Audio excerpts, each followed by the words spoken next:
Welcome back to this very special oddschecker TalkSPORT Bet crossover. It's episode 3, which of course means it's day 3 at Royal Ascot. I'm still here with Steve and Andy. They're still with me, hanging in there. We're plugging through, aren't we?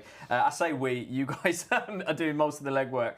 And we're going to get straight into it. I will say, welcome offers to TalkSPORT Bet. I've said it once, I say it 1,000 times. It's worth looking at for new customers. £10 gets you £50 worth of bonuses. Terms and conditions apply. And there'll be loads of super boosts littered throughout the weeks with big names as well. So they're worth checking out. And I'm going to go straight into the Norfolk Stakes here. And I'm going to start with you, Steve. What are your thoughts on the race? Where are your eyes drawn to with it? So Charles Darwin is probably the place to start. We mentioned him in the day 1 preview with regard to the Coventry Stakes. I think he's going to head to the Norfolk Stakes, which was the original plan before Albert Einstein was injured and ruled out of that race. But I do think they're going to stick to plan A. I do respect Charles Darwin. They've got 3 quick runs into him. He's got plenty of experience coming into this race. So I can see why he is a worthy favourite towards the top of the market, around 2-1. First Legion is a horse that I really liked on his debut at York. Was impressive that day. That was over 6 furlongs. They then dropped it back to 5 furlongs in the National Stakes at Sandown. And the race just really didn't go to plan for him. I thought Shane Foley's lack of experience at Sandown was a bit of a factor there. I think it's only second ride at Sandown, and the 5 furlongs at Sandown is actually on a different track. His Ascot form actually is much better, to be fair. 1 win from 55 rides. But it's a simple track. Basically, in this race, it's a straight line, 5 furlongs, go as hard as you can and try and hang on there. First Legion is around 16-1 at the time of recording. I'll forgive him that run at Sandown. It was a bit of a mess. The times weren't great. The form probably isn't going to work out great, but I did think he was the best horse in that race. And just on that debut effort at York, I thought First Legion was probably overpriced at 16-1. I think the market has taken into account that defeat last time, where I think you can probably forgive him that effort. Okay, so you're going to overlook the Sandown and still go, okay, no problem, I like it. Andy, what do you think? Yeah, it's a tricky one, this, because at least with the first 2 days, we've already seen the sort of the shape of both 2 races. You can kind of guess where certain horses are going to go, but with the Norfolk, we haven't got the full field yet. We presume that Charles Darwin will come here. He's entered in the Coventry, he's entered in the Windsor Castle. Yeah. But the 5 furlong Norfolk just seems to be the race that he's going to go for. It's the classier race of the 3. It's got the highest prestige, as it were. And the drop back to 5 furlongs last time out really suited him. He raced well over 6 the time before, but he's got that combination of stamina for 6, pace for 5. His data's really good. Top speed of 43.5 miles an hour, a stride length of over 8 metres per second. There's only 3 2-year-olds that have done that this season, gone over 8 seconds per minute. Sorry, 8 lengths per second, and he's one of them. So he's obviously strides out really well. So he should be suited to the stiff track.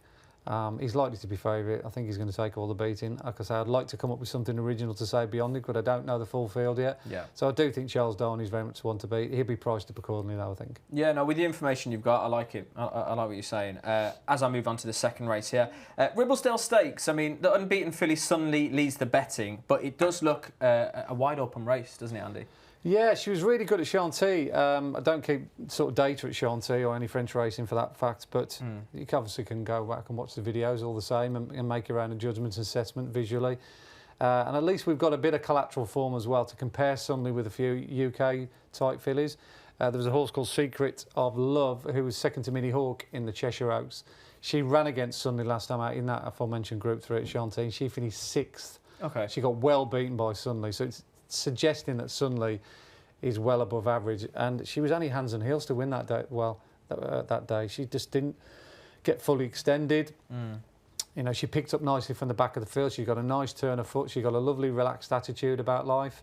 She looked a very uncomplicated filly, and if they're bringing her over, I think she's going to be very dangerous. Chantilly Lace is another horse that might come here rather than the Coronation Stakes. If she does, I think she's a player because she's well bred to get a mile and a half. She ran well in the Guineas. The Guineas form looks fairly strong, and she looks the type that Rafe Beckett will do well over middle distances. But that would just be guesswork whether she comes here or not. But I think Sunny is definitely the one that UK punters should be most wary of. Oh, I like it. Yeah, strong words there, by the way. Steve, again, same line of thinking?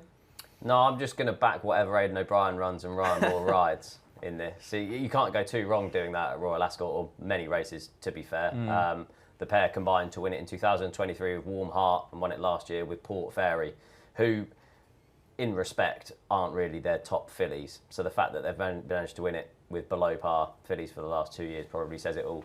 Oh. Now, obviously, we haven't really got the entries through at the time we're recording. I went through expecting Garden of Eden. I didn't think would probably be good enough. I wasn't sure that January would stay. I think she's probably more likely to run over a mile in the Coronation Stakes. So the one that I kind of came down on is Ballet Slippers. Now, again, this is a caveat. I wouldn't back her anti-post until we see the entries in the final field. But the fact that she still holds an entry in the Pretty Polly and the Irish Oaks later this season means that they do think about her over these extended distances. She's a Dubawi out of the brilliant race mare Magical, who I absolutely loved. So on pedigree, she should really stay. If you look at it, we last seen her when she was third behind Desert Flower in the Fillies Mile. Generally, if you're staying the Fillies Mile trip as a 2-year-old, you generally want to go up in trip the next year. Yeah, I thought she'd be relatively interesting. We had one firm that had this priced pre-entries and she was around sort of 20 to 1. So Ballet Slippers would be a tentative selection for me. Yeah, no, again, with all the information you've got so far, that makes sense to me. Okay, let's go to the Gold Cup then. Is Illinois an obvious heir to the Ballydale staying throne, Steve? Yes. Simple. Yeah, he wouldn't be running in this if Kyprios hadn't suffered an injury and been retired. Disappointing, of course, yeah. But he was the heir apparent. Like, if you look back at the form last season, he is that horse that could step into his shoes. They're just deciding to do it a year earlier, really. I did a trends piece for oddschecker the other day, and he hits all those trends. I went into it trying to take him on because he's around sort of 7 to 4, and I thought, no, do you know what? I could find one at a better price here. And I came away from doing that bit of hours research just wanting to back him. Converted. Yeah, I have. If you look at the trends, all 12 previous winners were aged between 4 and 6. That's a negative for Trawlerman. And Coltrane, 10 of the previous 12 winners, one last time out. That's a slight negative for Sweet William, but I'd slightly let him off that because it was a slowly run race that wouldn't have suited. 8 of the previous 12 winners were favourites or joint favourites. 8 of the previous 12 winners were trained by Aidan O'Brien and John Gosden. Whoa. And 7 of the previous 12 had already won a Group 1. Now, he doesn't tick that box yet. Candelari, the French Raider, does, because he won a Group 1 last time. I think Trushan might even be the only other horse in the lineup that's won a Group 1, I think, looking through them. But Illinois really should have done. He was unlucky not to. He finished only a length behind Los Angeles, who's favourite for a Prince of Wales Stakes, so was beaten a length in a Group 1 at the age of 2 behind him. Was beaten 2 lengths by Sosi, who we've mentioned a couple of times previously on form lines with Sardinian Warrior and Map of Stars. Was a neck behind Jan Bruegel, who won the Coronation Cup this season. So if you look back at that form, all 3 of those, Los Angeles, Sosi and Jan Bruegel, have all won Group 1s, let alone in their career, already this season. Whew. So Illinois has returned once. He won the Group 3 Ormond Stakes at Chester. That was an impressive performance that day. The way that he races, the big question mark about a lot of these is, are they going to stay 2.5 miles? Mm-hmm. Illinois, the way that he races, gives himself every chance at staying this trip. Aidan O'Brien is a genius. He's run this race 9 times. Some of the horses that he's won with previously, you look back at and go, that won't stay. He looks as if he is going to stay. He'll give himself every chance. And yeah, like I said, I went into the race trying to take him on, and I've ended up making him pretty much my most confident bet of the whole rating. That is compelling. I have to say that is compelling. Are you on board with the Illinois hype? You'd have to be, wouldn't you? Because he slots into that category that Kyprios filled when Yates sort of, did his time, if you like, and he just picked up the baton and ran. But Kyprios, similar to Illinois, was a similar kind of horse. He ran over 1.5 miles, mile 6. You weren't sure whether he would get 2.5 miles, but we saw one of the sort of greats in modern times with Kyprios. He was virtually unbeatable over 2.5 mile trip, on the basis that he just gave himself every chance to stay because he settled. Yeah. He's uncomplicated, and that's the key with these stays. They've got to switch off. They've got to settle. You don't want a buzzy top. You just want a professional that just drops. They drop the bit early, and you can ride him over any distance. To be honest, he's got bundles of stamina, certainly up to 1.6 miles. He's got a touch of class as well, which a lot of the stays don't tend to have. They're sort of more grinders, but he has got that turn of foot. He's got Royal Ascot form. Won the Queen's Vase last season. His victory in the Ormond Stakes suggested it. He's just as good this season. And he's trained by the genius Aidan O'Brien. We can't really keep going against Aidan O'Brien in these big races. If you do, you do at your peril. So I think the price at the moment, Rob, was it around 11 to 8? Something Yeah, like 11 to 8, 7 to 4. Yeah. Before, obviously, it's just been taken down with obviously entries coming through. Yeah, that could be worse. Yeah, It could be worse. I think he'd be the one I'll be looking to get with on the day. sounds like it could be worse. I have to say, Yeah. and I'm on board. I've been converted. I didn't have a dog in the fight, but I'm converted. And whether you've got whether you're watching us or whether you've got us on as background noise right now and you're just listening, this is a part where your ears have to prick up because Illinois is super boosted with TalkSPORT Bet. It has to be said. We'll get the price closer to the time. At the time of recording, I don't have that yet, but it has been confirmed to me. Illinois will be super boosted. So this is where you get on TalkSPORT Bet, you claim that welcome offer if you're a new customer, and you keep your eyes peeled on that. That's got to be appealing to you both, surely. Definitely. Yeah? Couple of super boosts. Yeah. Field of Gold and Illinois. Yeah, you're interested. Yeah. They're interested. See, the lads in the studio are interested, and hopefully you are too. I'm going to say, is there anything else? We've covered the 3 main races we wanted to cover for day 3. Is there anything else on the day that you're looking at? Steve, I'll start with you. Yeah, good friends with Johnny Ward. He broke a story yesterday that Ammo Racing have bought a horse called Gleneagle Bay out of the yard of Stephen Thorne, who trains for Shamrock Thoroughbreds. He is a trainer who is definitely up and coming, like we were saying about Paddy Toomey earlier.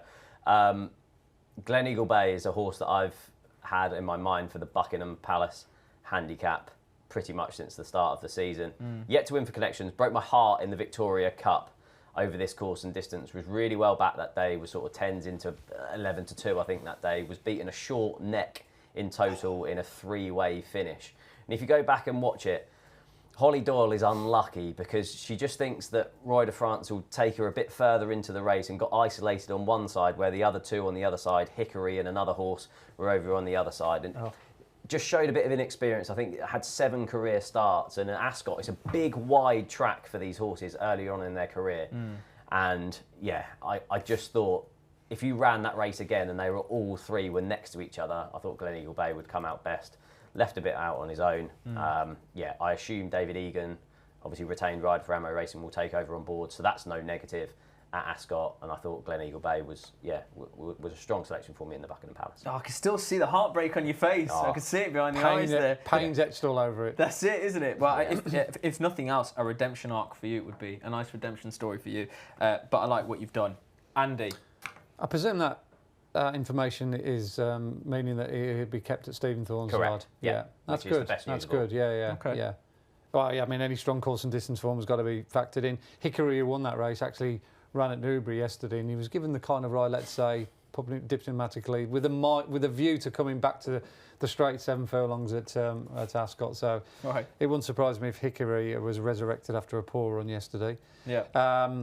The one I quite like on the Thursday's horse in the Britannia Stakes at Parole Doro, trained by Michael Bell. He was second on his only start so far this season to a horse called Taroom, who has franked the form by winning a valuable race at Haydock next time out. And he probably would have beaten him that day had he not been so keen. It was his first run for over 200 odd days. He was a bit fresh and exuberant early on, wasted a lot of energy, hence he didn't have quite the finishing punch of the winner. But he only got beat half a length, so it wasn't as if he faded out of obscurity. And that was a very solid run. They were well clear of the rest. We've seen what Taroom's gone on to do.